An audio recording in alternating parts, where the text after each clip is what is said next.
ndio muweze kuamini. Let us go to him. Sikia, hata sasa tuanze safari tufike kwa kina Lazarus.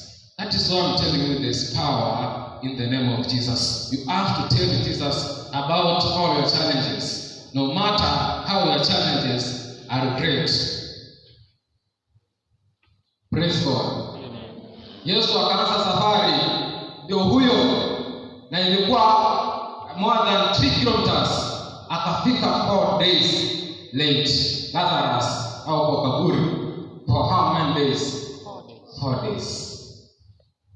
Yesu anaenda kupanga nini? Nataka utumalizie hapo. Thomas said to his fellow disciples, let us all go with the teacher. Na huyu Thomas anaendelea kusema tu hiyo mambo ya mawe kupigwa. Na Yesu